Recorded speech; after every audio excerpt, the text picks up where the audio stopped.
Greetings students, it is revision lecture. Students, we are continuing with nationalism in India. अभी तक हमने discuss किया था फर्स्ट वर्ल्ड वॉर, खिलाफत मूवमेंट, नॉन कॉपरेशन मूवमेंट और उसकी कुछ स्टेजेस जो रहेंगी, चौरा चौरा इंसिडेंट, स्वराज इम्प्लांटेशन, इस तरीके की चीजें हम अभी तक डिस्कस करते आ रहे थे। टूवर्ड्स सिविल डिसओबीडियंस मूवमेंट के बारे में हम यहाँ डिस्कस करेंगे। सिविल डिसओबीडियंट मूवमेंट क्यों स्टार्ट हुआ? ये स्टेज नॉन कॉपरेशन मूवमेंट के दौरान ही रख दी गई थी। महात्मा गांधी ने ये बोला भी था अगर ये अनसक्सेसफुल हुआ तो नेक्स्ट जो स्टेप होगा वो सिविल डिसओबीडियंट मूवमेंट होगा। अब सिविल डिसओबीडियंट मूवमेंट के लिए जो फैक्टर है वो उनके बारे में हम ऑलमोस्ट यहाँ डिस्कस करेंगे। Factors shaping the Indian politics, Indian जो पॉलिटिक्स है यहाँ उसको किस तरीके से शेप दी गई। साइमन कमीशन 1928 में मुंबई में ये आया था। जब साइमन कमीशन बनाया गया, सर जॉन साइमन इसके हेड थे।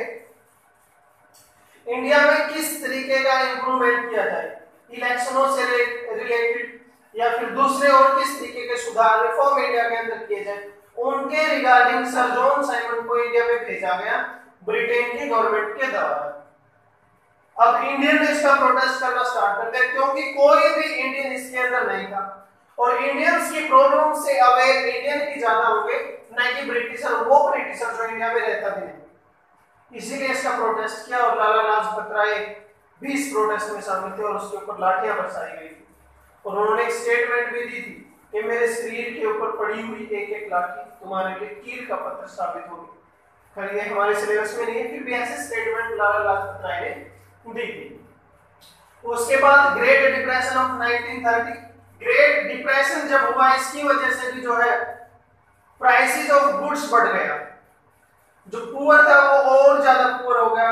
एसेंशियल गुड्स थी जो उसकी कम बेसी होगी वहां पे, वो चीजें पूरी नहीं थी तो उनकी वजह से भी ब्रिटिशर ने कोई ध्यान नहीं दिया इसके ऊपर और इस वजह से लोग और ज्यादा उससे नाराज हो गए। Then Lahore session of Congress in 1929, ये मैप में भी आ जाता है। खैर अब की बात तो इसको जो है रिमूव कर दिया गया मैप में से, लेकिन प्रीवियस ईयर्स में ये बहुत बार आया है। Lahore session of Congress 1929, Ravi river का नेम है वहां। रात के 12 बजे फ्लैग होस्टिंग की गई थी वहां और रावी नदी के किनारे की बात हम कर रहे हैं यहाँ पे। अब लाहौर कांग्रेस सेशन में पूर्ण स्वराज की डिमांड रखी गई। अभी तक जो भारत के लीडर थे या कांग्रेस के लीडर थे वो कुछ राइट्स की बात कर रहे थे, लेकिन यहाँ पर पूर्ण स्वराज की जो डिमांड है वो लाहौर सेशन कांग्रेस में रखी गई थी। उसके बाद जो है और ज्यादा एग्रेसिव हो गए थे कांग्रेस के यंग लीडर थे इसके अंदर, जैसे जवाहरलाल नेहरू थे। फिर गवर्नमेंट ने साल्ट के ऊपर और टैक्स लगा दिया। अब पहले से डिप्रेशन में यहाँ है, साइमन कमीशन आ चुका है और स्वराज के लोगों को जो है प्रेरित किया जा चुका है, तो साल्ट मार्च जो है और साल्ट टैक्स जो है लोगों के ऊपर लगा दिया गया था। अब ये तो हर एक व्यक्ति के लिए जरूरी है ना, खाने पीने की हर चीज के अंदर नमक जरूरी है, साल्ट जरूरी है। अब इसके अंदर तो पुअर भी लगा लो, रिच भी लगा लो, इंडस्ट्रियलिस्ट भी लगा लो, women whatever is there society, सभी को जरूरत है। महात्मा गांधी ने अपने कुछ डिमांड रखी कि इन डिमांड को एक्सेप्ट कर लिया जाए, लेकिन ब्रिटिशर ने उसकी तरफ कोई ध्यान नहीं दिया, ना किसी डिमांड को एक्सेप्ट किया गया। तो महात्मा गांधी उससे बड़े दुखी हुए और उन्होंने एक मार्च निकाला जिसको दांडी मार्च के नाम से बोला जाता है। महात्मा गांधी का जो आश्रम है वो साबरमती में है। साबरमती आश्रम जो है दांडी से लगभग 240 माइल्स किलोमीटर का डिस्टेंस रखता है। हर रोज उन्होंने जो है 10 माइल्स के आसपास का एरिया जो कवर किया और लगभग 24 डेज में जो है दांडी साबरमती आश्रम से दांडी को चले गए और 72 उसके फॉलोअर्स भी थे उसके साथ। जहां जहां गए वहां वहां लोग उसके साथ जुड़ते गए, प्रोटेस्ट करते गए। ये सारे के सारे स्टेजेस हम सिविल डिसोबीडिएंट के बारे में यहाँ डिस्कस कर रहे हैं। उसके बाद जब ये चला तो कंटिन्यू चलता रहा। Calling of civil disobedient movement की जरूरत क्यों पड़ी? कांग्रेस के जितने लीडर थे उनको अरेस्ट कर लिया गया। महात्मा गांधी के वो वफादार, एक प्रकार से उसके द फॉलोअर। खान, गफ्फार खान, ये इसका पूरा नाम है अब्दुल गफ्फार खान। और अब्दुल गफ्फार खान के बारे में एक दूसरी बात बता दूं, ये पहले ऐसे फॉरेनर है जिसको भारत रत्न दिया गया। मैं फॉरेनर इसलिए बोल रहा हूं क्योंकि आजादी के बाद पाकिस्तान चले गए थे और पाकिस्तान फिर फॉरेन कंट्री हो गया 1947 के बाद। पहले ऐसे व्यक्ति थे जिसको भारत रत्न, इसी फॉरेनर को भारत रत्न दिया गया। खैर वो बात से उसमें नहीं है। अब महात्मा गांधी को भी अरेस्ट कर लिया गया, गफ्फार खान को भी अरेस्ट कर लिया गया, दूसरे लीडर्स को भी अरेस्ट कर लिया गया। उसके बाद जो है महात्मा गांधी ने इसको वापस ले लिया।